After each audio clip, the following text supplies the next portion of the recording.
आज हम एक ऐसे शहर के इतिहास का विश्लेषण करेंगे जो बाहर से तो एकदम परफेक्ट, हरा भरा और पूरी तरह से व्यवस्थित दिखता है, मतलब एकदम यूटोपिया। लेकिन इस शानदार तस्वीर के पीछे की हकीकत काफ़ी हैरान करने वाली है। चंडीगढ़, जिसे भारत का सबसे बेहतरीन प्लान्ड शहर कहा जाता है, उसकी नींव में ही बेदखली की एक ऐसी सोची समझी कहानी छिपी है जो इसके बनने के पहले दिन से ही शुरू हो गई थी। आइए इस एक्सप्लेनर में समझते हैं कि कैसे एक आदर्श शहर का ये सपना हकीकत में कई लोगों के लिए बहुत बड़ी त्रासदी बन गया। कहानी की शुरुआत ने जरा इस ठंडे और नपे तुले बयान पर गौर कीजिए। 1947 में भारत और पाकिस्तान के बीच लकीर खींचने वाले सिरिल रैडक्लिफ ने कहा था कि संतुलन बनाने के लिए लाहौर पाकिस्तान को दे दिया गया। बस इस एक फैसले ने सब कुछ बदल कर रख दिया। इस कदम ने भारतीय पंजाब को, अगर हम कहें, तो पूरी तरह से ब्रेन डेड कर दिया। अदालतें, सरकार चलाने की जगह सब कुछ रातों रात छिन गया और यहीं से पैदा हुई एक नई सुरक्षित राजधानी की वो हताश कर देने वाली जरूरत जिसने चंडीगढ़ की नींव रखी। तो बंटवारे के तुरंत बाद सबसे बड़ा संकट था एक नई राजधानी की तलाश। अब इस आंकड़े को देखिए, 7.5 लाख। ये कोई आम नंबर नहीं है। ये उन हिंदू और सिख शरणार्थियों की संख्या है जो 1947 से 1951 के बीच अपना सब कुछ पीछे छोड़कर इस तरफ आए थे। सोचिए, इन लाखों लोगों के पास ना सिर पर छत थी, ना जमीन, और भविष्य का तो कोई अता पता ही नहीं था। इन उजड़े हुए लोगों को फिर से बसाने के लिए, उन्हें एक नई उम्मीद देने के लिए एक नई राजधानी की सख्त जरूरत थी। लेकिन सवाल था कि ये नई राजधानी बनेगी कहाँ? ये कोई आसान फैसला नहीं था, बल्कि एक लंबी एलिमिनेशन प्रोसेस थी। सबसे पहले शिमला के बारे में सोचा गया, लेकिन सर्दियों में वहां इतनी बर्फबारी होती थी कि काम रुक जाता। फिर अमृतसर और जालंधर का नाम आया, लेकिन ये दोनों शहर पाकिस्तान बॉर्डर के बहुत ज्यादा करीब थे, तो रिस्क नहीं ले सकते थे। आखिरकार अंबाला जिले में सुखना और पटियाली राव नदियों के बीच शिवालिक पहाड़ियों की तलहटी को फाइनल किया गया। एक ऐसा मैदानी इलाका जो सुरक्षित भी था और हरा भरा भी। जगह तो तय हो गई, लेकिन यहीं से शुरू होता है इस प्रोजेक्ट का वो पहलू जो अक्सर छिप जाता है: गरीबों से छीना गया शहर। यहाँ सबसे बड़ी और कड़वी सच्चाई ये है कि जिस शहर को विस्थापितों को बसाने के लिए बनाया जा रहा था, उसकी अपनी शुरुआत ही एक नए विस्थापन से हुई। करीब 58 गांवों के 21,000 स्थानीय किसानों को उनकी पीढ़ियों पुरानी उपजाऊ जमीन से बेदखल कर दिया गया, वो भी एकदम मामूली मुआवजे के साथ। मतलब शरणार्थियों को बसाने के नाम पर स्थानीय किसानों को ही उनके घरों से निकाल दिया गया। ये इस शहर के इतिहास का पहला ओरिजिनल सिन या कहें मूल पाप था। अब आप सोचेंगे कि ऐसा क्यों किया गया, तो इसका सीधा सा जवाब है पैसे की भारी कमी। उस वक्त पंजाब सरकार का खजाना बिल्कुल खाली था और केंद्र सरकार ने भी इतने बड़े फंड देने से साफ मना कर दिया था। खासकर तब जब तत्कालीन गवर्नर चंदूलाल माधवलाल त्रिवेदी ने जवाहरलाल नेहरू को इतने महंगे प्रोजेक्ट के खिलाफ पहले ही चेतावनी दे दी थी। तो मजबूरी में एक सेल्फ फाइनेंसिंग मॉडल अपनाया गया। इसका गणित बिल्कुल साफ था। किसानों से कोड़ियों के भाव जमीन लो, सरकारी पैसे से सड़कें और बुनियादी ढांचा खड़ा करो, और फिर उन्हीं प्लॉट्स को मार्केट में महंगे दामों पर बेचकर शहर बनाने का खर्च निकाल लो। सुनने में शायद ये प्रैक्टिकल लगे, लेकिन इस मॉडल ने अनजाने में ही सही गरीबों को इस शहर से हमेशा के लिए बाहर कर दिया।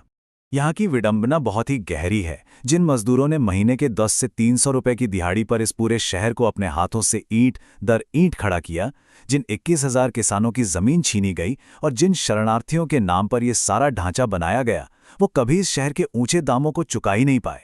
प्लॉट्स की कीमतों में एलीट स्कूलों और बड़े स्टेडियमों की लागत भी जोड़ दी गई थी। नतीजा, ये शहर आम आदमी की पहुंच से पूरी तरह बाहर हो गया। अब आते हैं इसके डिजाइन पर, यानी ले कार्बुजे के मशहूर मास्टर प्लान पर। वैसे 1950 में एक बेहद दुखद विमान दुर्घटना में इस प्रोजेक्ट के जो पहले आर्किटेक्ट थे, मैथ्यू नोविकी, उनकी मौत हो गई थी। उनका डिजाइन जमीन की प्राकृतिक बनावट के बहुत अनुकूल था, लेकिन उनके अचानक चले जाने के बाद इस विशाल प्रोजेक्ट को एक नए विजनरी की जरूरत पड़ी। और यहीं एंट्री होती है स्विस फ्रेंच आर्किटेक्ट ले कार्बुजिए की। उन्होंने पुराने प्राकृतिक डिजाइन को पूरी तरह से किनारे कर दिया और एक बहुत ही सख्त ज्योमेट्रिकल ग्रिड लागू किया। इसे उनका बायोलॉजिकल मॉडल कहा जाता है। मतलब पूरे शहर को एक इंसानी शरीर की तरह डिजाइन किया गया। सेक्टर 1 का कैपिटल कॉम्प्लेक्स शहर का सिर बना, सेक्टर 17 का कमर्शियल एरिया दिल, खुले पार्क और लेजर वैली फेफड़े कहलाए, और यूनिवर्सिटीज को दिमाग की जगह दी गई। और इस पूरे सिस्टम को चलाने के लिए अलग अलग स्पीड वाली सड़कों का एक बेहद जटिल जाल बिछाया गया, मशहूर 7V रोड सिस्टम, जो इस शहर की नसों की तरह काम करता था। डिजाइन तो लाजवाब था, लेकिन हमें यह भी देखना होगा कि कैसे इस मास्टर प्लान ने समाज को वर्गों में बांटने का काम किया। एक तरफ समाजवाद का वादा था कि ये विस्थापितों के लिए एक पनाहगाह बनेगा, लेकिन हकीकत में ये एक एलीट शहर बन गया। इतिहासकार रवि कालिया भी इस बात की तरफ इशारा करते हैं कि ये एक ऐसा प्रयोग था जो भारत की जमीनी गरीबी से बिल्कुल कटा हुआ था। यहाँ घर इंसान की जरूरत के हिसाब से नहीं, बल्कि उसके सरकारी पे स्केल और रैंक के आधार पर बनाए गए। टाइप 1 से लेकर टाइप 13 तक के घर ये सिर्फ रहने की जगह नहीं थे, बल्कि ये सीधे तौर पर तय करते थे कि समाज में आपकी हैसियत क्या है। आपके घर का साइज और आपका सेक्टर ही आपकी इनकम का विज्ञापन कर रहा था। 1957 में हुए एक सरकारी सर्वे का ये आंकड़ा सच में किसी को भी चौंका सकता है। 70% लोग जिन्हें प्लॉट अलॉट हुए थे, वे पैसों की कमी के कारण कभी अपना घर बना ही नहीं पाए। नतीजा क्या हुआ? 1971 आते आते दुनिया के सबसे साफ सुथरे और बेहतरीन शहर की 15% आबादी कच्ची झुग्गियों में रहने को मजबूर हो गई। ये वही लोग थे जिनके पसीने से ये शहर खड़ा हुआ था। खैर, सामाजिक बंटवारे से आगे बढ़ते हैं और उस राजनीतिक जंग को समझते हैं जिसने इस शहर के भविष्य को पूरी तरह से उलझा कर रख दिया। इस अंतहीन राजनीतिक गतिरोध की टाइमलाइन पर जरा नजर डालिए। 1966 में भाषा के आधार पर पंजाब का फिर से बंटवारा हुआ और हरियाणा बना। अब दोनों राज्यों ने चंडीगढ़ पर अपना दावा ठोक दिया। शाह कमीशन बैठा, वहां भी मतभेद ही रहा। 1970 में इंदिरा अवार्ड के तहत इसे पंजाब को देने की बात हुई, लेकिन वो कभी लागू नहीं हो पाया। फिर 1985 का ऐतिहासिक राजीव लोंगोवाल समझौता आया। लगा कि अब बात बन जाएगी, लेकिन हरचंद सिंह लोंगोवाल की दुखद हत्या और हरियाणा के भारी विरोध के कारण वो भी टूट गया। और इस कानूनी गणित को समझना तो और भी दिलचस्प है।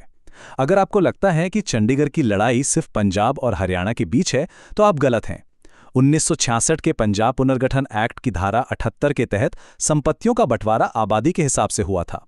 दशकों बाद 2011 में सुप्रीम कोर्ट के एक फैसले ने यह बिल्कुल स्पष्ट कर दिया कि इस सब में हिमाचल प्रदेश का भी 7.19% का कानूनी हक बनता है।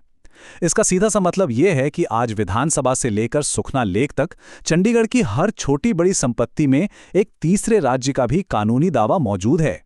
तो आज के समय में इस सपनों के शहर की हकीकत क्या है? आइए इस एक्सप्लेनर के आखिरी हिस्से में इसी शहरी अव्यवस्था को देखते हैं।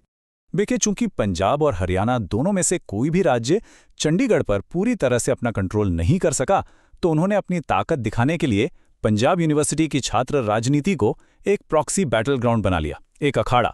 राजनीतिक पार्टियों ने यहां जमकर पैसा और बाहुबल झोंका, और इसका अंजाम ये हुआ कि जो यूनिवर्सिटी कभी सिर्फ शिक्षा का केंद्र हुआ करती थी, वो आधुनिक क्राइम सिंडिकेट्स और लॉरेंस बिश्नोई और लकी पटियाल जैसे गैंगस्टर्स के जन्म लेने की जगह बन गई। ये सब उसी राजनीतिक खालीपन का नतीजा था।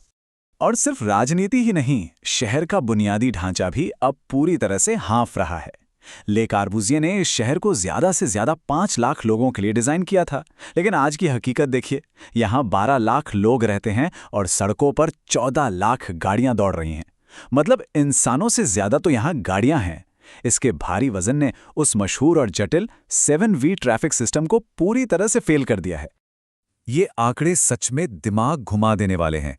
अकेले साल 2024 में इस शहर में लगभग 10 लाख ट्रैफिक चालान काटे गए। सोचिए, एक ही साल में।